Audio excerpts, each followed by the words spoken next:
Icon star Allu Arjun హీరోగా, Rashmika Mandanna heroine గా దర్శకుడు సుకుమార్ తెరకెక్కించిన భారీ పాన్ ఇండియా చిత్రమే పుష్ప 2. మరి సెన్సేషనల్ హిట్ పుష్పకి సీక్వెల్ గా వస్తున్న ఈ సినిమాపై ఎనలేని హైప్ నెలకొంది.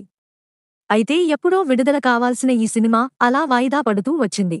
ఇలా డిసెంబర్ 6కి ఫైనల్ అయిన ఈ సినిమా రిలీజ్ డేట్ పై ఇప్పుడు ఇంట్రెస్టింగ్ బజ్ వినిపిస్తోంది.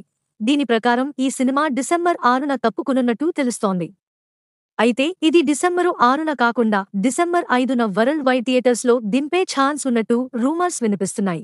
మరి నిజంగానే పుష్ప 2 ప్రీపోన్ అయ్యిందో లేదో అనే దానిపై అధికారిక క్లారిటీ ఇంకా రావాల్సి ఉంది. ఇక ఈ చిత్రానికి దేవిశ్రీ ప్రసాద్ సంగీతం అందిస్తున్నాడు. అలాగే మైత్రి మూవీ మేకర్స్ నిర్మాణం వహిస్తున్న సంగతి తెలిసిందే.